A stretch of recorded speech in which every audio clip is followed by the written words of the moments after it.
एक लोकसभा सीट और 5 राज्यों की विधानसभा सीटों पर उपचुनाव होते हैं और केंद्र में सत्ताधारी पार्टी बीजेपी को हार का सामना करना पड़ता है, या यूं कह लीजिए कि बीजेपी को मुंह की खानी पड़ती है। लेकिन अब जिस तरह से सियासी समीकरण निकलकर सामने आ रहे हैं और जो वजहें सामने आ रही हैं बीजेपी के हारने की, उसके बारे में चर्चा करने वाले हैं और देखेंगे कि आखिरकार ये जो हार हुई है, क्योंकि देश के अलग अलग कोनों से, अलग अलग राज्यों से ये विधानसभा सीटें थी और वहां पर जो सियासी समीकरण निकल रहे हैं और वहां पर जो वजह है बीजेपी के हारने की, उसकी चर्चा करेंगे। नमस्कार, मैं हूं मृत्युंजय चौहान और आप मेरे साथ देख रहे हैं स्पेन 9 न्यूज। और इस खास मुद्दे पर चर्चा के लिए मेरे साथ मौजूद है मेरी सहयोगी साक्षी। तो साक्षी, बहुत बहुत स्वागत है आपका। साक्षी, सबसे पहली चीज, आसनसोल में तृणमूल कांग्रेस की ने इतिहास रच दिया है। तृणमूल कांग्रेस की बम्पर जीत हुई है। 2 लाख से भी लगभग 2 लाख सीटों से वहां पर शत्रुघ्न सिन्हा ने जीत हासिल की है। मैं आपसे जानना चाहूंगा कि साक्षी, आखिरकार ऐसा क्या परिवर्तन आ गया जो 10 साल से वहां बीजेपी का कैंडिडेट खड़ा था, बीजेपी का प्रत्याशी खड़ा था, उसको वहां मुंह की खानी पड़ती है और तृणमूल कांग्रेस के टिकट पर जब शत्रुघ्न सिन्हा चुनाव लड़ते हैं तो उन्हें जीत मिलती है। आखिरकार ऐसा क्यों होता है? क्या शत्रुघ्न सिन्हा की जो फैन फॉलोइंग है, क्योंकि बहुत बड़े स्टार हैं बॉलीवुड के, इस वजह से, या फिर तृणमूल कांग्रेस का उनके साथ नाम जुड़ा है, इस वजह से उन्हें जीत मिली है? देखिए, सबसे पहले अगर शत्रुघ्न सिन्हा की आपने बात की है तो शत्रुघ्न सिन्हा खुद एक ऐसा चेहरा है जिनकी वजह से और ज्यादा वोटिंग कहीं ना कहीं बढ़ी है, क्योंकि शत्रुघ्न सिन्हा और एक मकसद भी यही होता है, अगर बॉलीवुड सेलिब्रिटी को हम ऐसे लेकर आते हैं तो एक सबसे बड़ा मकसद भी उनका यही होता है कि फेस का बहुत बड़ा असर पड़ता है। वहीं अगर टीएमसी की बात करें तो पहले से ममता बनर्जी का जो वहां पर छाव इस टाइम पड़ा हुआ है, जिस तरह से उनकी दीवानी वहां की जनता हुई है, वो पहले से ही वहां पर उनका ही दबदबा चलता है। तो इस वजह से और सरकार का वहां ना आना वो साफ जायज होता है। साक्षी, एक चीज मैं आपसे पूछना चाहूंगा। देखिए, हम अपने दर्शकों को बता दें कि आसनसोल की जो सीट है जहां पर लोकसभा चुनाव हुए, वहां पर देखिए पहले भारतीय कम्युनिस्ट पार्टी मार्क्सवादी का वहां पर कब्जा था। जब से आजाद हुआ है भारत, उसके बाद से उस सीट पर वही जीतते हुए आ रहे थे। उसके बाद वहां पर बदलाव हुआ और बीजेपी 2 बार जीती है, 2014 और उसके बाद बीजेपी जीती। लेकिन अब जो उपचुनाव हुए हैं वहां पर तृणमूल कांग्रेस जीती। तो क्या अभी भी वहां की जनता नए नए विकल्पों को तलाश रही है, या बीजेपी को ट्राई करके देख चुके हैं, उससे उनका मन भर चुका है? तृणमूल कांग्रेस जो कि वहां की सत्ताधारी पार्टी है, उसको मौका दिया गया। आखिरकार वजह क्या मानी जा रही है? देखिए, कहीं ना कहीं वो सेटिस्फेक्शन उनसे नहीं मिली जो जितना वो उन टीएमसी में खुश है। कहीं ना कहीं ये वाली चीजें होती है कि टीएमसी का होना उन्हें वो चीजें देता है जो बीजेपी में उन्हें नहीं चाहिए। कहीं ना कहीं वो फर्क उन्हें दिख रहा है।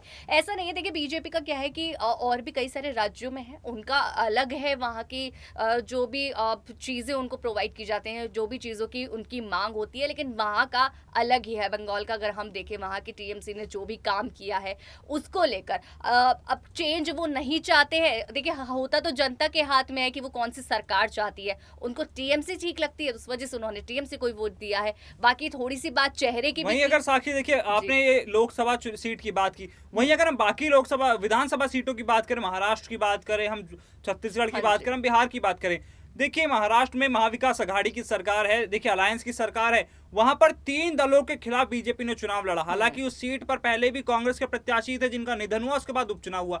आखिरकार देखिए, क्या महाविकास अघाड़ी का जो गठबंधन है उसकी जीत हुई है, या फिर जिस तरह से वहां पहले ही वहां पर कांग्रेस का प्रत्याशी जीते थे, उसके बाद उन्हीं के टिकट पर कांग्रेस ने एक और प्रत्याशी उतारा, उसी तर्ज पर उसकी जीत हुई। आखिरकार वहां पर क्या वजह मानी जा रही है? देखिए, जिस तरह से एक नेता के निधन के बाद अगर कांग्रेस ही थी वहां पर, दोबारा चुनाव होंगे, ऑब्वियसली कांग्रेस ही आएगी, ये बात तो पहले से तय थी। तो इस वजह से दूसरी सरकार का आना तो वहां पर कहीं ना कहीं से बनता भी नहीं था। अगर वहां पर देखा भी गया जिस तरह से दोबारा कांग्रेस का आना या फिर जो गठबंधन हो रहा है, तो वो चीजें साफ देखने को भी मिल रही है। वहां तो कंपटीशन की बात ही नहीं उठती है ना कि दूसरी सरकार आएगी या फिर अब दूसरा कोई ऑप्शन देखेगा। अगर उनको वो ठीक लगी थी, वो दोबारा उसी को लेकर आएंगे वहां पर।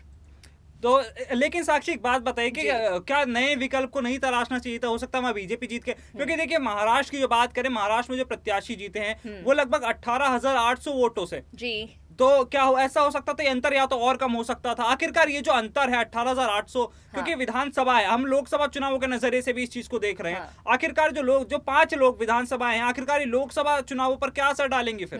बिल्कुल, देखिए असर लोकसभा चुनाव पर बड़ा पड़ने वाला है इन चीजों का, खास चीजों का, क्योंकि अभी तक कहीं ना कहीं जीत साफ दिखती है पहले से ही दिख जाती है कि किसकी उस वक्त होने वाली है। लेकिन ये वाली जो चीजें बीच में होती हैं, अब जनता का भी यही है कि हाँ, उनको दूसरे विकल्प भी ट्राई करते रहने चाहिए, देखते रहने चाहिए। लेकिन कई बार क्या होता है, जब जनता के पास ऑप्शन नहीं होते हैं तब वो दूसरा विकल्प ट्राई करने का सोचती है कि अब हम, हाँ, इस सरकार को साक्षी, भी लेकिन ये सिर्फ आने देते हैं। विधानसभाएं हैं, ये सिर्फ जी। स्टेट से रिलेटेड सीट्स हाँ हैं। जी। लेकिन हम सेंट्रल गवर्नमेंट्स की, हम देश के पार्लियामेंट की बात करें तो वहां पर भी चेंजेस देखने को मिलेंगे।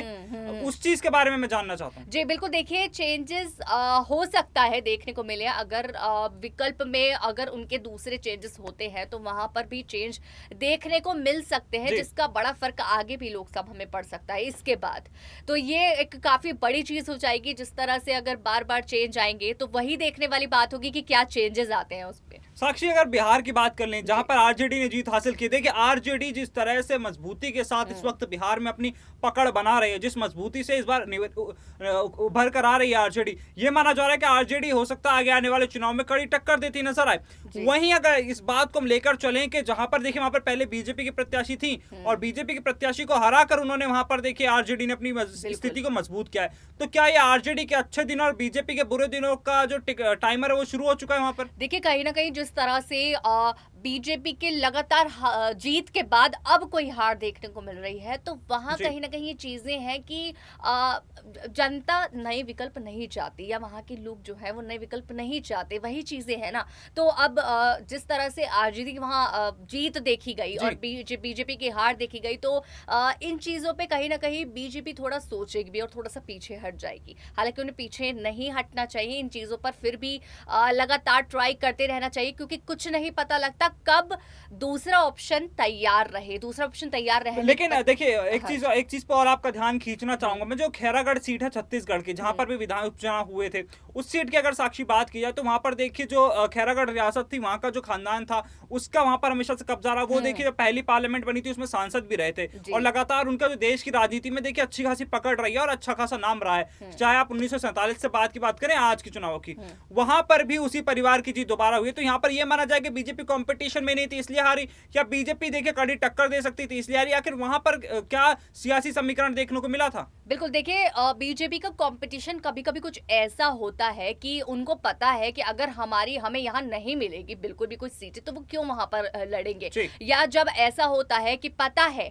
कि वहां पर अगर हमें पता है कि वहां पर थोड़ा बहुत भी चांस होता है तो वहां पर खड़ा होना जायज होता है। अब सेम कांग्रेस का होता है, कांग्रेस भी वहीं जाती है जहां उसको आइडिया होता है कि थोड़ा बहुत हम वहां पर बात कर लेंगे, हमारी जो सरकार है थोड़ा बहुत जगह बना ही लेगी, कंपटीशन में तो आ ही जाएगी। कंपटीशन में तो है, बिल्कुल। देखिए कंपटीशन में तो आ ही जाएगी और कंपटीशन ही है जहां पर ये देखा जा रहा है कि बीजेपी को हार तो मिली है, चाहे उसकी वजह अलग अलग तलाशियां हैं, लेकिन हार तो हार है। लेकिन क्या ये जो हार है ये बीजेपी को कड़ी टक्कर दे पाएगी? जो बाकी पार्टियां जिस तरह से उन्होंने हराया है, क्या 2024 के लोकसभा चुनावों के नजरिए से अगर इसको देखा जाए कि छोटी सी हार कहीं ना कहीं बीजेपी को खटक रही है, परेशान कर रही है, और आगे आने वाले 2024 के चुनावों पर क्या जनता बीजेपी के अलावा कई और विकल्पों को तलाश सकती है? ये तो खैर वक्त ही बताएगा। लेकिन अभी के लिए फिलहाल इतना ही। आप ऐसी तमाम बड़ी खबरों के लिए देखते रहिए एस पे 9 न्यूज। नमस्कार।